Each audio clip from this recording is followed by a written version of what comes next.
നമസ്തേ, എല്ലാവർക്കും പുതിയൊരു വീഡിയോയിലേക്ക് വീണ്ടും സ്വാഗതം. നമ്മളിന്ന് പൂർവ്വകാല ക്രിയയാണ് പഠിക്കുന്നത്. നമ്മൾ പഠിച്ചു ഹിന്ദിയിൽ പ്രയോഗിക രചന കെ ആധാർ പർ 7 ഭേദങ്ങളുണ്ട് അല്ലേ? സാമാന്യ ക്രിയ, സഹായ ക്രിയ, സംയുക്ത ക്രിയ, നാമധാതു ക്രിയ, പ്രേരണാർത്ഥ ക്രിയ, പൂർവ്വകാല ക്രിയ. അപ്പോൾ നമ്മളിന്ന് 6ാമത്തെ ഭേദമാണ് പഠിക്കുന്നത് അല്ലേ? പൂർവ്വകാല ക്രിയ. 5 ഭേദങ്ങൾ നമ്മൾ പഠിച്ചു അല്ലേ? 6ാമത്തെ ഭേദമായിട്ടുള്ള പൂർവ്വകാല ക്രിയയാണ് നമ്മൾ പഠിക്കുന്നത്. നമുക്കറിയാം പൂർവ്വകാല എന്ന് പറയുമ്പോൾ തന്നെ പൂർവ്വം മീൻസ് എന്ന് പറയുമ്പോൾ ബിഫോറാണ് കേട്ടോ. മുമ്പ്. പൂർവ്വ മീൻസ് ബിഫോർ, തൊട്ട് മുന്നേ, തൊട്ട് മുമ്പ്, ഒരു കാര്യം നടക്കുന്നതിന് മുമ്പ് അല്ലെങ്കിൽ ചെയ്യുന്നതിന് മുമ്പ് മറ്റൊരു കാര്യം നടന്നിട്ടുണ്ട്. അതാണ് പൂർവ്വകാല ക്രിയ എന്ന് പറയുന്നത്. പരിഭാഷ പറയുന്നതിന് മുമ്പ് ഞാൻ ഒന്ന് ജസ്റ്റ് മനസ്സിലാക്കാൻ വേണ്ടി മലയാളത്തിൽ പറയുകയാണ്. നമ്മളൊരു കാര്യം ചെയ്യുന്നതിന് മുമ്പ് മറ്റൊരു കാര്യം ചെയ്തു, അതാണ് പൂർവ്വകാല ക്രിയ. നമുക്ക് നോക്കാം, പരിഭാഷ നോക്കിയിട്ട് ഡീറ്റെയിൽ ആയിട്ട് പഠിക്കാം. किसी क्रिया से पूर्व यदि कोई दूसरी क्रिया प्रयुक्त हो तो पूर्वकाल क्रिया कहलाती है. കണ്ട, ഒരു ക്രിയക്ക് മുമ്പായിട്ട് മറ്റൊരു കാര്യം നടന്നിട്ടുണ്ടെങ്കിൽ അവിടെ പൂർവ്വകാല ക്രിയ എന്ന് പറയും. ഒരു ക്രിയക്ക് മുമ്പായിട്ട് മറ്റൊരു ക്രിയ നടന്നിട്ടുണ്ടെങ്കിൽ അതിനെ നമ്മൾ എന്ത് പറയും?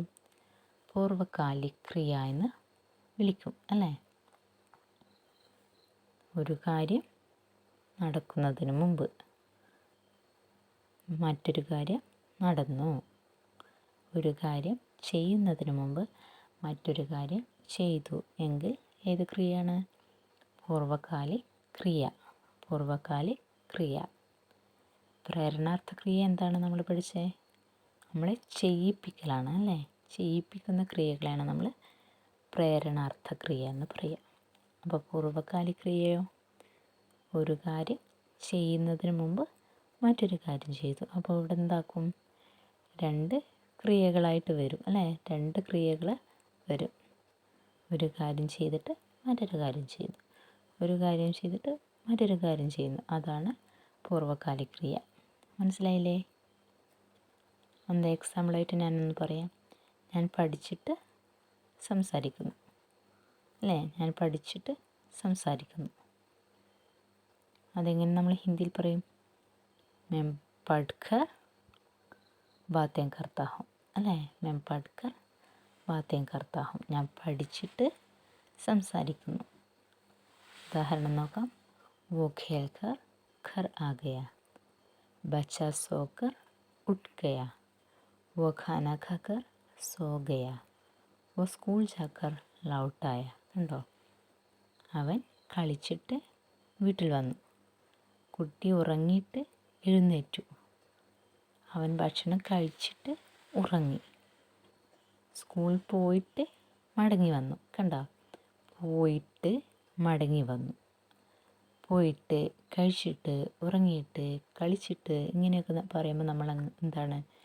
ഖേൽ, സോന, ഖാന, ജാഗർ, ഇവിടെയൊക്കെ ക്രിയാധാതുവിൻ്റെ കൂടെ കർ എന്നൊരു വേർഡ് നമ്മൾ ആഡ് ചെയ്ത് കൊടുക്കും.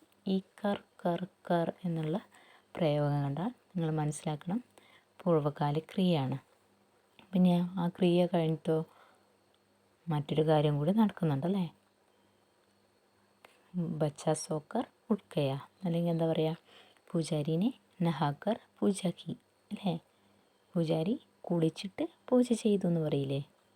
പൂജാരിനെ നഹാക്കർ പൂജ കി. പൂജ ചെയ്യുന്നതിന് തൊട്ട് മുമ്പ് എന്താ ചെയ്ത പൂജാരി? നഹാക്കർ അല്ലേ? കുളിച്ചിട്ടു, കുളിച്ചു അല്ലേ? കുളിച്ചിട്ടാണ് പൂജാരി പൂജ ചെയ്യുന്നത്. 2 ക്രിയകളാണ് വരുന്നത്, പൂജ ചെയ്യുക എന്നുള്ളതും കുളിക്കുക എന്നുള്ളതും. കണ്ടോ? കളിക്കുക എന്നുള്ളതും വീട്ടിൽ വന്നു എന്നുള്ളതും. ഖേൽക്കർ ഘർ ആ ഗയ, വ ഖേൽക്കർ ഘർ ആ ഗയ. ഈ അണ്ടർലൈൻ ഇട്ട വേർഡ്സൊക്കെ പൂർവ്വകാല ക്രിയയാണ് കേട്ടോ. ഇതാണ് ഹിന്ദിയിലെ പൂർവ്വകാല ക്രിയ. അപ്പോൾ എല്ലാവർക്കും മനസ്സിലായല്ലോ? ഒരു കാര്യം നടക്കുന്നതിന് മുമ്പ് മറ്റൊരു കാര്യം നടന്നു, അതാണ് ഹിന്ദിയിലെ പൂർവ്വകാല ക്രിയ. അപ്പോൾ എല്ലാവർക്കും വീഡിയോ ഇഷ്ടമായി എന്ന് വിചാരിക്കുന്നു. വീഡിയോ ഇഷ്ടമായാൽ ലൈക്ക് ചെയ്യുക, ഷെയർ ചെയ്യുക, കമൻറ്റ് ചെയ്യുക, സബ്സ്ക്രൈബ് ചെയ്ത് സപ്പോർട്ട് ചെയ്യാൻ മറക്കരുത്. തൊട്ടടുത്ത ബെല്ലൈക്കൺ പ്രസ് ചെയ്ത് ഓൾ എന്ന ഓപ്ഷൻ എനേബിൾ ചെയ്യാനും മറക്കരുത്. അപ്പോൾ എല്ലാവർക്കും ധന്യവാദ്.